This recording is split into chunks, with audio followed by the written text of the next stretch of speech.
Et maintenant, on va voir Emmanuel qui va nous parler de comment peut-être l'économie, l'industrie peut venir au service de la vie. Emmanuel parle d'un endroit où tu es économiste.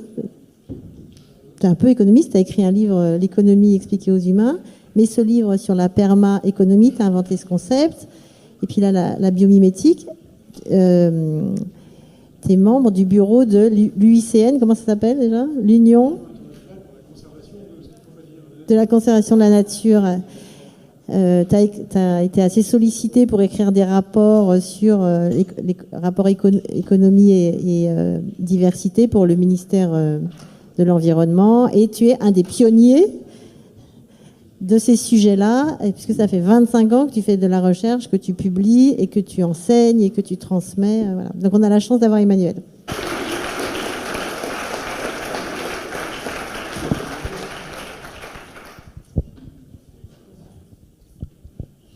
Merci. Vous voyez, il y a une symétrie là dans mon titre. Est-ce que c'est la biodiversité qui est au service de l'industrie ou l'industrie qui pourrait être au service de la biodiversité? Évidemment que c'est dans les deux sens. Et il n'y a pas de honte, il n'y a pas de mal à se servir de la biodiversité. Toutes les espèces se servent de la biodiversité. Et nous aussi, on s'en sert. La question, c'est quel équilibre et quelle réciprocité on va pouvoir mettre dans tout ça. Bon. Ah, comme ça peut-être? Voilà, comme ça. Donc je vais commencer par regarder la biodiversité au service de l'industrie. Avec une notion dont je ne suis pas fan, je le dis tout de suite, mais qui est quand même vachement utile. Cette notion de service écologique ou de service écosystémique, il y a plusieurs termes comme ça. On parle parfois même de service rendu par la nature, mais on n'a plus le droit de le dire, ça. Peu importe. Le défaut de naissance de ce concept-là, je commence par le défaut tout de suite, c'est que c'est très anthropocentrique finalement, puisqu'on parle de service écologique à partir du moment où il y a un usage, un bénéfice pour l'humanité, pour les humains.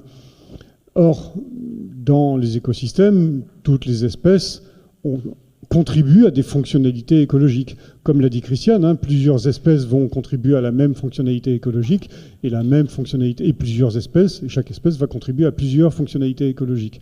Donc on va bien retrouver cet équilibre-là, et donc la nature se rend des services à elle-même.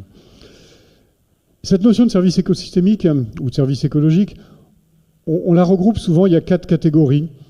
On va dire qu'il y a des services de soutien, chose qui ne nous regarde pas finalement, qui ne nous concerne pas directement. On va dire c'est le moteur de la machine, c'est ce qui est vraiment très profondément.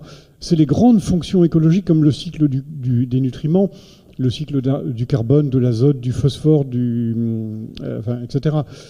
C'est toute la photosynthèse évidemment, donc c'est la manière dont finalement l'énergie du soleil est captée dans le système vivant planétaire. La porte d'entrée, la fenêtre d'entrée énergétique pour la biosphère, c'est la photosynthèse. Tout de suite, je vous donne un chiffre qui va vous intéresser, vous interpeller. Le rendement en termes thermodynamiques de la photosynthèse, c'est 1%, comparé au rendement des panneaux photovoltaïques. Mais on verra après que la photosynthèse, malgré ce très faible rendement-là, a énormément d'avantages. Mais ce très faible rendement de la photosynthèse, il a plein de conséquences en cascade sur lesquelles on reviendra et qui sont très intéressantes finalement. C'est quand vous êtes contraint à la frugalité, vous êtes tout de suite beaucoup plus créatif. Et l'évolution a été, sur ce plan-là, extrêmement créative.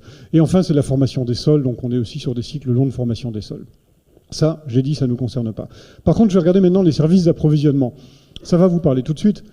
Services d'approvisionnement, c'est finalement tout ce qui peut se mettre dans des jarres, dans des fioles, dans des boîtes, dans des flacons, sur des palettes, et sur lequel, à la fin, on peut coller une étiquette et mettre un prix dessus, et on vend ça sur les marchés. C'est tout ce qui va être tangible, finalement, c'est toutes les ressources matérielles, tangibles, tirées des écosystèmes. Mais c'est pas là qu'est l'essentiel, finalement. Même si, évidemment, on a tous besoin de denrées alimentaires, on a tous besoin de bois, de fibres, comme du coton, par exemple, de la soie, etc. On a tous besoin, et c'est pas à vous que je vais l'expliquer, de substances chimiques d'intérêt pharmacologique ou d'intérêt industriel, des principes actifs, des huiles essentielles, des catalyseurs, on va trouver tout ça dans les écosystèmes. Mais peut-être que l'essentiel, il est dans ce qu'on appelle les services de régulation. Les services de régulation, ce sont ces fournisseurs de services justement intangibles. Le plus connu, peut-être celui auquel on pense le premier, c'est la pollinisation. La pollinisation, c'est 35% de la production agricole mondiale. Mais je pourrais citer aussi la régulation du climat global par la fixation et la séquestration du CO2 et la régulation du climat local, notamment par l'évapotranspiration, le rafraîchissement local, la contribution au cycle de l'eau, à l'évapotranspiration, etc. La lutte contre l'érosion des sols, essentielle aussi. La qualité de l'air, la qualité des eaux, de surface. Tout ça, ce sont des services de régulation, ce sont des services intangibles. Et je donnerai quelques exemples tout à l'heure pour montrer qu'on est tous concernés par ces fournisseurs de services-là. Et enfin, les services culturels. Les services culturels, pour le dire autrement, c'est la manière dont le contact avec le vivant non humain nous fait du bien. Et c'est la promenade que vous avez fait cet après-midi, vous a certainement fait beaucoup de bien aussi. L'architecture de Cluny était pour quelque chose, l'histoire aussi était pour quelque chose, mais les arbres, les plantes que vous avez côtoyées vous ont fait du bien. Vous l'avez ressenti certainement physiquement. On dit qu'une heure de balade en forêt, ça vaut un Prozac. On a pu documenter, par contre, de manière très précise, que les temps de convalescence de malades qui avaient les mêmes pathologies, qui avaient subi les mêmes interventions avec des équipes de niveau de compétences équivalentes, selon que la fenêtre de leur chambre donne sur un parking ou sur un espace arboré, le temps de convalescence ne va pas du tout être le même. Globalement, on guérit 25 à 30% plus vite quand on a ce contact, ne serait-ce que visuel, avec des espaces naturels. Donc c'est essentiel, les services culturels, et évidemment beaucoup d'activités humaines, le secteur touristique, les sports, les loisirs, etc., dépendent énormément de ces services culturels. L'exemple que je voulais vous donner, les deux exemples. Imaginez un centre de tri postal. Alors c'est une activité à la fois de service, parce qu'on trie des enveloppes avant de les distribuer, mais c'est une activité industrielle, parce que ça se passe dans des grands hangars, dans lesquels il y a des machines, et puis il y a des camions qui arrivent, qui vident des sacs de courrier. On met ça dans les machines, qui vont trier ces sacs de courrier, et ça repart de l'autre côté dans des bacs bien rangés, et ça repart dans des camions. C'est très loin de la nature. On peut se dire, c'est quoi le rapport avec les services écologiques dans un centre de tri postal? Et j'ai fait une étude il y a une quinzaine d'années de ça, dans un centre de tri postal qui est à Vitrolles, plateforme industrielle et commerciale, la PIC de Vitrolles. Et on s'est rendu compte, au bout de quelques jours d'études, de ce qui se passait. On regarde un petit peu tout, qu'est-ce qui se passe dans cet atelier, dans cette usine, etc. Et on nous a dit, voilà, on a des machines assez sensibles quand même, et il y a des taux de panne. Et on a regardé la fréquence des pannes, les dates d'intervention, etc. Les taux de panne augmentaient drastiquement après les récoltes. En gros, fin juillet, début août, et puis après encore en septembre aussi. Pourquoi? Parce que quand on a récolté, les sols sont laissés à nu. Et dans le couloir rhodanien, vous le savez très bien, il y a du Mistral, il y a beaucoup de vent. Quand les sols sont à nu et qu'ils sont secs, il y a des envols de poussière, des sortes de mini dust balls. Et ces poussières vont partout, elles vont pénétrer des plateformes industrielles et commerciales. Et les machines automatiques de tri du courrier sont des machines qui sont extrêmement sensibles à l'empoussièrement et qui vont se gripper assez facilement. Je parlais de la lutte contre l'érosion. Le couvert végétal est essentiel pour une activité comme celle du tri postal. Ça paraît bizarre, mais on s'est rendu compte là, qu'est-ce que peut faire la Poste, à part éventuellement travailler à de la reforestation, des barrières végétales, etc. Mais c'est surtout travailler en amont avec les agriculteurs de manière à ce qu'on regarde, est-ce qu'on ne peut pas faire évoluer les pratiques agricoles? Est-ce qu'on ne peut pas ressemer tout de suite? Est-ce qu'on ne peut pas faire du semis direct sous couvert? Il y a des tas de manières de faire. L'autre exemple, c'est une centrale EDF. Et on est tous concernés par des approvisionnements en énergie. Une centrale EDF que je connais bien, qui est située sur l'estuaire de la Loire. En l'occurrence, une centrale à charbon. Ça aurait pu être une centrale nucléaire, c'était la même histoire. On s'est rendu compte qu'au fil des ans, pareil, on avait des problèmes avec les circuits de refroidissement. On pompe de l'eau de la Loire, sauf qu'on pompe de l'eau de la Loire relativement près de l'estuaire. Et qu'à force d'artificialiser, de remembrer, d'enlever les haies, d'avoir de la monoculture, d'arrêter l'entretien des roselières qui étaient autrefois exploitées, et de densifier surtout, on met des parkings, des ronds-points, des centres commerciaux, l'eau ruisselle beaucoup plus vite. Elle n'est pas retenue par les écosystèmes, par les forêts, par les zones humides, par le bocage. Et donc en été, le débit de la Loire diminue un petit peu et il est plus approvisionné par les écosystèmes locaux qui viennent compenser cette baisse du débit de la Loire en amont. Qu'est-ce qui se passe? La nature a horreur du vide. L'eau de mer remonte à l'intérieur des terres et le point de salinité remonte à l'intérieur des terres. On pompe de l'eau de plus en plus salée pour refroidir les turbines de la centrale. Et évidemment, de l'eau salée, c'est corrosif. Là aussi, ça augmente en flèche les coûts de maintenance. Qu'est-ce qu'on peut faire? rien tout seul. On est obligé, quand on s'appelle EDF, de travailler avec les acteurs de l'écosystème local, de travailler avec les agriculteurs, de travailler avec les communes, de dire est-ce qu'on ne peut pas désimperméabiliser un petit peu? Est-ce qu'on ne peut pas imaginer un autre aménagement du territoire? Est-ce qu'on ne peut pas remettre en exploitation ces roselières qui ont un rôle essentiel? Donc vous voyez qu'à travers ces deux exemples-là, le lien à la biodiversité, il est partout parce qu'on est tous consommateurs d'énergie et on est tous consommateurs de services. Et ça va nous aider quelque part à changer le regard sur la biodiversité. Pourquoi? Parce que quand on parle de biodiversité, quand on est un industriel, et il faut bien avoir en tête que les premières lois de conservation de la nature, les lois de 76 par exemple, sont des lois qui étaient essentiellement tournées vers les impacts. C'est l'époque où on invente la TGAP, vous savez, la taxe générale sur les activités polluantes. C'est l'époque où on invente le principe pollueur-payeur. On est dans une approche où on se dit toute activité humaine a un impact, en l'occurrence pas forcément un impact positif. Et donc comment on peut faire pour réduire cet impact-là? On frappe au portefeuille, par exemple, on met des réglementations, etc. Mais le problème de l'impact, c'est que si vous regardez autour de vous, il y a toujours quelqu'un à côté qui aura un impact plus important que le vôtre. Donc c'est une excellente manière de se défausser en disant « Oui, moi je peux faire quelque chose, mais si lui ne fait rien, ça ne servira à rien. » Donc si on regarde toujours l'impact, personne ne bouge finalement. Et puis en plus, c'est pas très valorisant, c'est un peu culpabilisateur. Et donc souvent, c'est une réaction humaine, hein, quand on est pointé du doigt, le déni est pas très loin. Et il arrive au galop. Alors que si à l'inverse, on change, et qu'on se dit finalement, non, c'est pas ça qui est important. Bon, j'arrive pas à revenir en arrière, peu importe.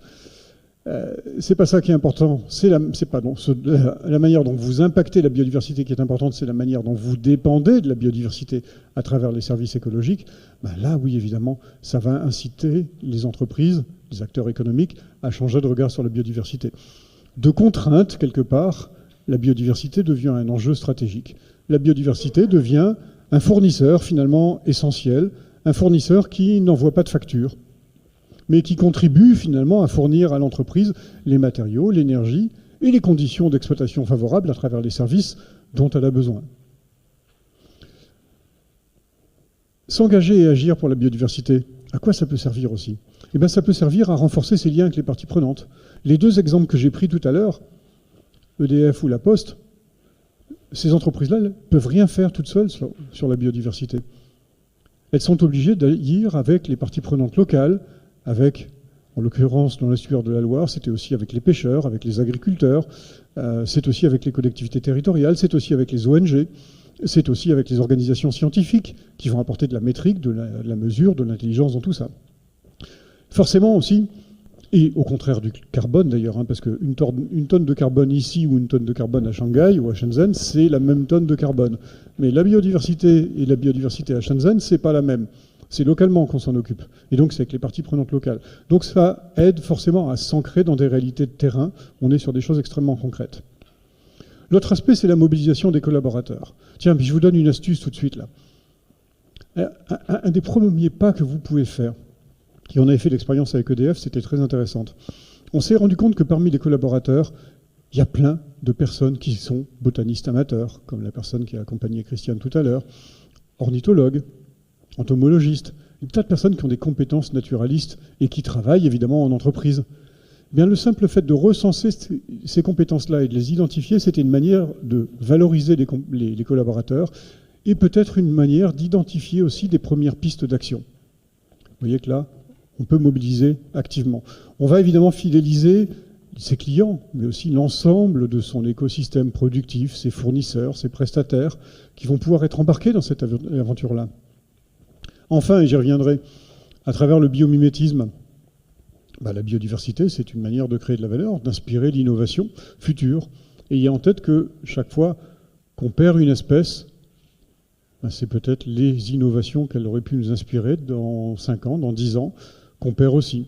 La pervenche de Madagascar, qui est une plante à l'état critique, qui est sur la liste rouge de l'UICN, justement, a rendu possible les trithérapies pour guérir le sida. Si la pervenche avait disparu un petit peu plus tôt, peut-être qu'on n'aurait pas pu faire des trithérapies telles qu'on les a faites. Et enfin, le dernier point, c'est que tout ça, c'est du concret, c'est du réel, mais c'est de l'infiniment complexe. Ce qu'on a vu avec Christiane aussi, la biodiversité et la permaculture, finalement, c'est une méthode de lecture de la complexité du vivant. La biodiversité, c'est complexe, c'est fluctuant, c'est imprédictible, c'est foisonnant. En gros, c'est la vie. Et en gros, c'est le monde dans lequel on vit aujourd'hui. Nous sommes sortis du monde linéaire et prévisible, qui était peut-être celui de nos parents ou de nos grands-parents. Et encore, c'était probablement une illusion d'ailleurs. Ce monde-là, c'est fini maintenant. Le monde dans lequel nous vivons, il est imprévisible, il est changeant. Et s'intéresser à la biodiversité, c'est une manière aussi de faire de la stratégie autrement. Et donc de se préparer aux mutations qui vont arriver et qui arrivent déjà. Quelques exemples aussi, puisqu'on assume quelque part le côté utilitariste temporairement, je refermerai la parenthèse, et il y a bien d'autres regards éthiques et philosophiques sur lesquels je reviendrai. Mais en 2016, tu faisais allusion, la ministre de l'écologie me commande un rapport en me disant, moi j'en ai marre du verrou de Bercy et qu'on me dise, non, mais il faut des emplois, il faut du développement, etc. Avec la biodiversité, vous êtes gentils, mais nous on est des gens sérieux. Et donc, on a essayé avec un groupe d'économistes de regarder, de quantifier quelle était la contribution de la biodiversité à la richesse nationale, au PIB, à la création de l'emploi. Et donc, on s'est rendu compte qu'en fait, les secteurs qui dépendent directement de la biodiversité, agriculture, agroalimentaire, foresterie, meubles, cosmétiques, tourisme pour une partie, paysage, c'est 275 milliards d'euros de chiffre d'affaires. C'est donc 1,5 million d'emplois. C'est 82 milliards d'euros d'exportation. Là, on commence à nous regarder autrement quand on dit qu'il faut préserver la biodiversité. Mais indirectement, alors on aurait pu dire c'est 100% des emplois d'ailleurs, parce que sans la biodiversité, vous respirez plus, vous mangez plus, vous buvez plus, bref, vous êtes mort et on ne peut plus parler d'économie. Mais indirectement, quand on remonte les chaînes de valeur, ou quand on les redescend plutôt, 80% des emplois en France sont déjà impactés, je parle au présent, par les dégradations des services écosystémiques et de l'état des écosystèmes. Et si on laisse faire, plus ça va aller, plus il y aura d'entreprises qui vont être contraintes de fermer des locaux, qui vont être contraintes de fermer des sites, qui vont être confrontées à des ruptures d'approvisionnement, comme on a pu le voir avec le début de la crise en Ukraine d'ailleurs. On a une telle concentration d'économie que toute l'huile de colza vient d'un endroit. 80% des palettes vendues en Europe sont fabriquées en Ukraine aussi.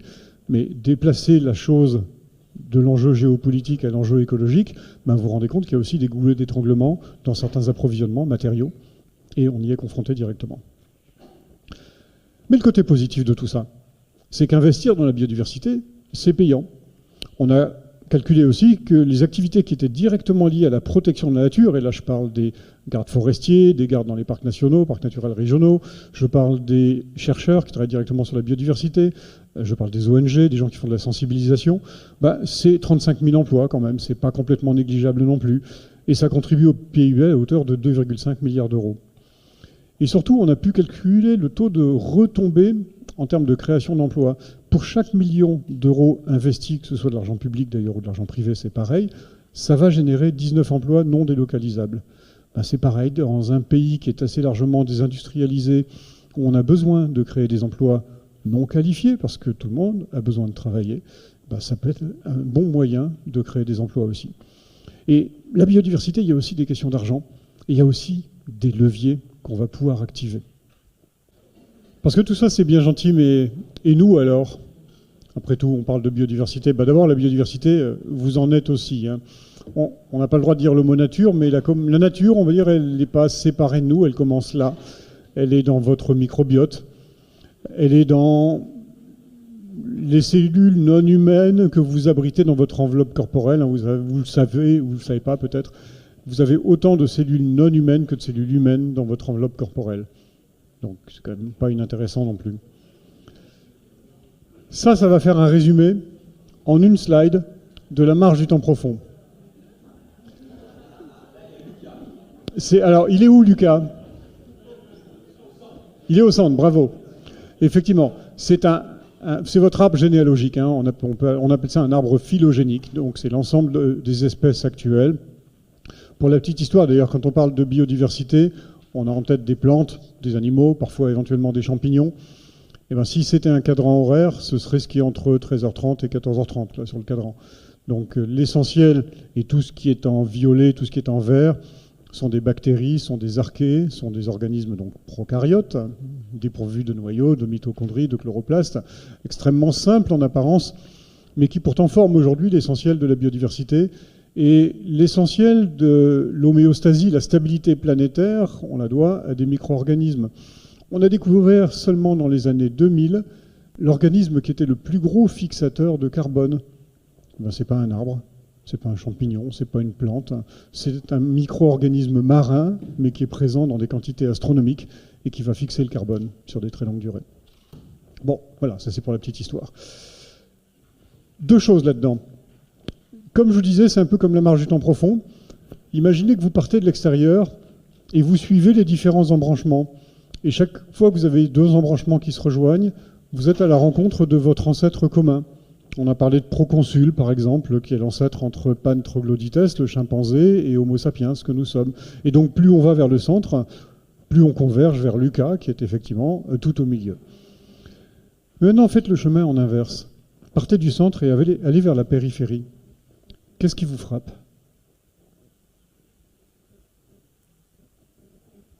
Allez, à voix haute, là. Non, il n'y a rien qui vous frappe ?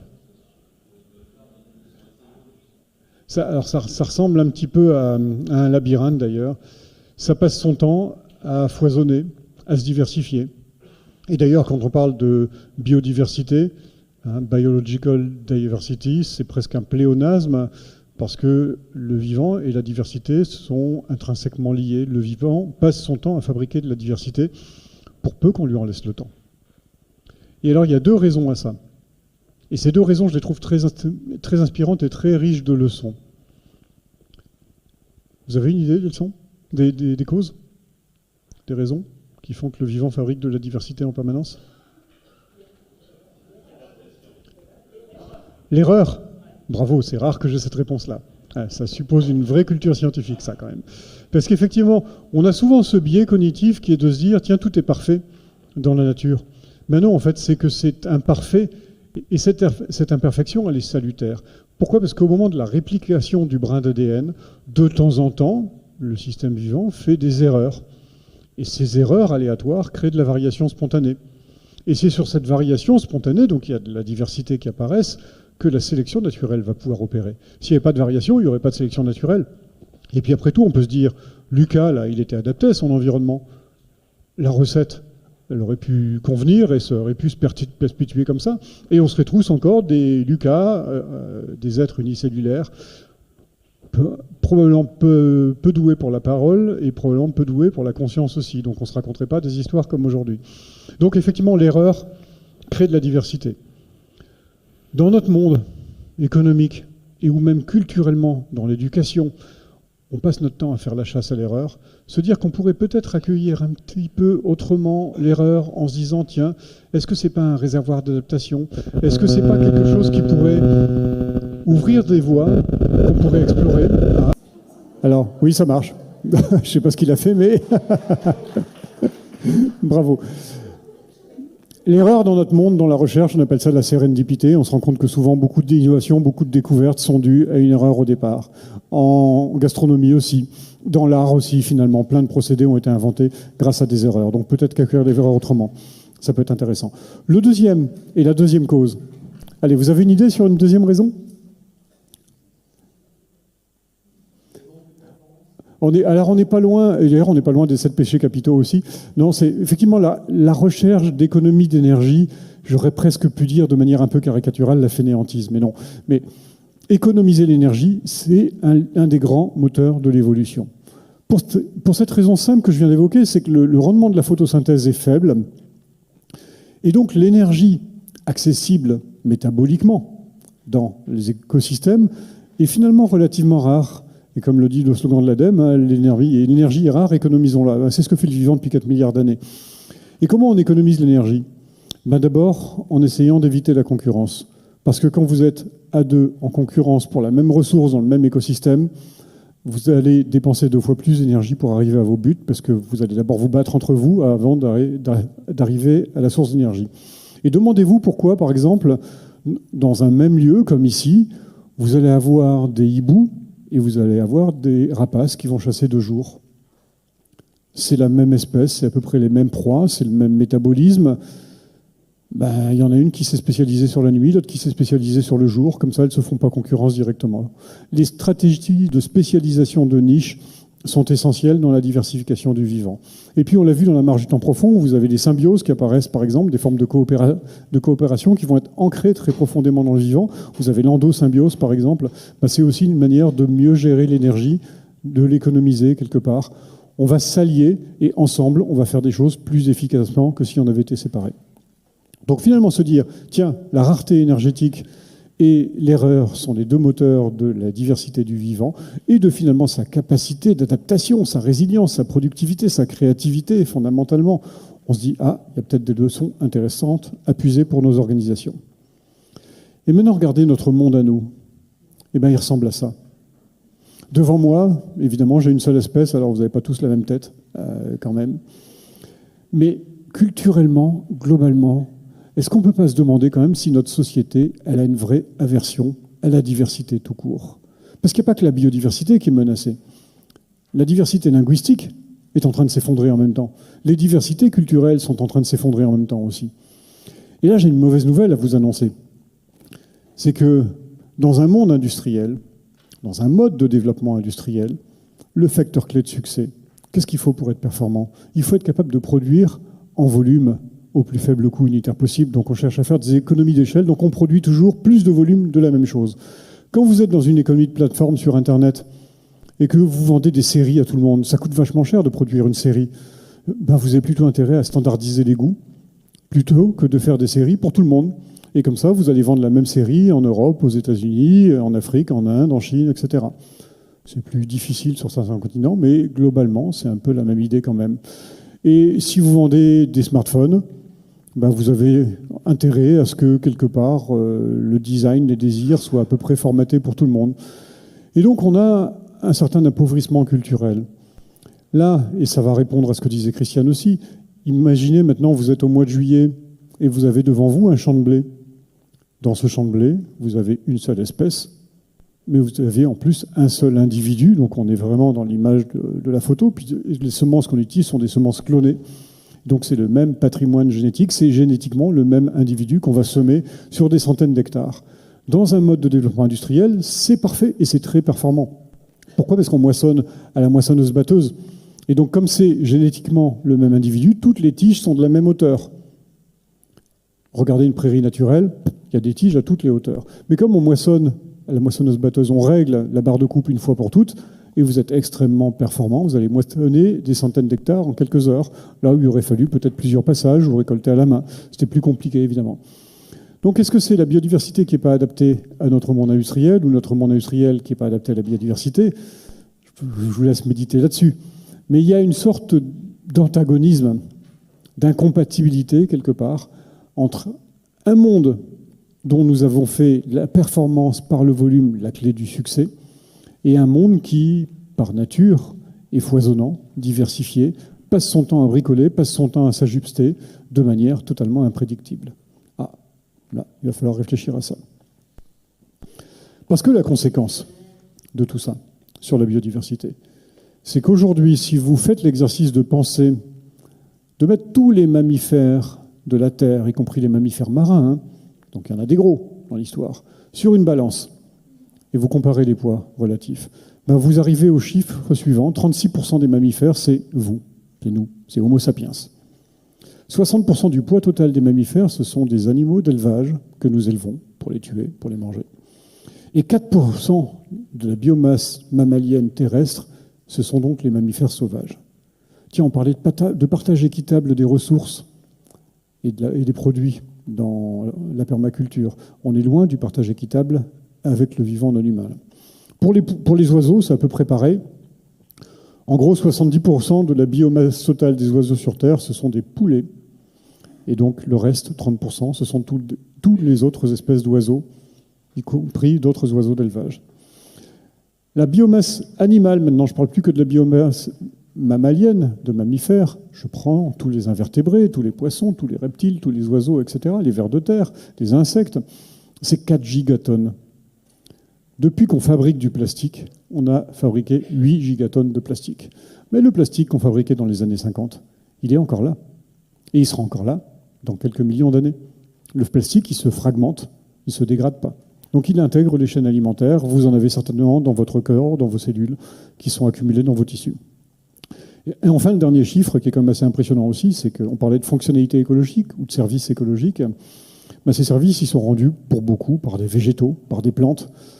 Ben, aujourd'hui, le couvert végétal, le poids total du couvert végétal sur la planète est dépassé par le poids total du béton et du bitume, c'est-à-dire de l'ensemble des infrastructures bâties par l'homme. Voilà quelques chiffres qui caractérisent cette époque qu'on appelle l'Anthropocène. Et voilà qui vous donne une idée de l'état de la biodiversité. Alors on le rappelait en clôture de la marge du temps profond, nous sommes aujourd'hui sur la sixième crise d'extinction majeure, avec des taux d'extinction qui sont de l'ordre de 100 fois à 1000 fois supérieurs au taux d'extinction naturelle. Et évidemment, le taux de renouvellement des espèces ne permet pas, loin de là, de compenser tout ça. Donc nous allons vers un monde incertain, nous allons vers un monde dont la biodiversité sera de toute façon, qu'il arrive, fortement transformée par rapport à celle que nous avons connue, que nos parents ont connue, et nos enfants ne connaîtront pas la même biodiversité. Elle va bouger, elle va s'adapter. La vraie question, c'est est-ce qu'elle va s'adapter dans un sens qui est favorable aux conditions de vie humaines ou dans un sens qui sera moins favorable. Alors peut-être, puisqu'on parle de crise maintenant, et en l'occurrence, à mon avis, la crise, c'est celle-là. Hein. Jacques Weber, donc, qui était économiste et anthropologue, écrivait ça au moment de la crise des subprimes en disant « Le système financier mondial, quand il est en crise, on sait le réparer ». Et on a compris que c'était un moteur essentiel, un rouage essentiel de la dynamique économique. Mais si on regarde les services rendus par les écosystèmes, et donc la dépendance de l'économie aux écosystèmes, on se dit qu'on sait beaucoup moins facilement réparer la nature, que le système financier mondial. Donc peut-être, puisqu'on ne sait pas le réparer, la meilleure des choses à faire, ce serait d'éviter de le détruire. Et enfin, je résume en un mot, mais quand on parle de solidarité écologique, et c'est la phrase de Robert Barbeau que je ne lis pas dans son intégralité, la solidarité écologique, c'est quoi? C'est partager les bénéfices et c'est aussi partager les coûts et les responsabilités. Donc on a tous un rôle à jouer dans une vraie solidarité écologique qui va nous concerner tous, qui nous concerne. C'est une solidarité géographique, mais aussi intergénérationnelle. Et enfin, Gilles Boeuf, qui est un extrémiste, comme chacun sait. Je ne sais pas si vous l'avez vu, Gilles Boeuf, en S1, non, peut-être pas. Il dit que voilà, toute l'économie actuelle, qu'il qualifie de stupide et de suicidaire, parce qu'elle détruit la nature pour faire du profit, finalement, celle-là devrait être proscrite. Donc effectivement, on est probablement à la fin. De toute façon, on est à la fin de quelque chose qu'on a connu, c'est certain. Mais est-ce qu'on va accélérer toujours plus vers la destruction du vivant ou est-ce qu'on va rectifier la trajectoire pour éviter de détruire le vivant? Donc nous, la biodiversité ne sera pas la même demain. L'économie et l'industrie ne sera pas la même demain, de toute façon, quoi qu'il arrive. Alors maintenant, regardons le versant peut-être un petit peu plus, pas optimiste, mais constructif de tout ça. Est-ce qu'on peut mettre l'industrie au service de la biodiversité? Alors, oui, on peut le faire. Mais on peut le faire d'abord en agissant. Et on peut le faire en agissant en partenariat. Ça tombe bien, c'est ce sur quoi vous allez travailler ce soir aussi. Renforcer les compétences, se former, comprendre de quoi on parle, recenser les compétences que vous avez en interne ou dans vos écosystèmes ou entourages immédiats, travailler et apprendre à travailler en interdisciplinarité. Ça, c'est essentiel. Quand on fait des études supérieures aujourd'hui, on n'apprend plus les sciences du vivant, on n'apprend plus l'écologie très tôt. Et aujourd'hui, la spécialisation, elle se fait dès la première. On a encore reculé, enfin avancé plutôt, l'âge auquel on se spécialisait. Et donc, ce qui fait qu'aujourd'hui, la plupart des jeunes de 20 ans ne font plus de biologie déjà depuis 2 ans. C'est quelque chose qui est strictement dramatique. C'est au moins aussi important que l'anglais ou l'algèbre, si on veut comprendre le monde qui nous entoure aujourd'hui. La deuxième chose, c'est de miser sur les acteurs, de structurer des réseaux. Et il se passe des tas de choses. Il y a des tas de dynamiques extrêmement intéressantes et honnêtement, la CEC et tout cet écosystème autour du régénératif est une des meilleures nouvelles qu'on ait eues dans les dernières années. Donc il faut miser là-dessus, il faut aller à la rencontre de ces réseaux émergents.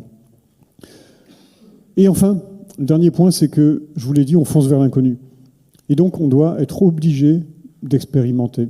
Il va falloir aborder des approches un peu moins conventionnelles peut-être. Il va falloir trouver des mécanismes innovants, décentralisés, à faible intensité capitalistique, parce que peut-être qu'on fera des erreurs et qu'on se trompera. Et surtout, quand c'est à forte intensité capitalistique, vous avez investi tellement d'argent là-dedans que même si au bout de 3 ou 4 ans, vous vous rendez compte que c'est une connerie, vous ne faites plus demi-tour. on continue, parce qu'on s'est déjà trop engagé.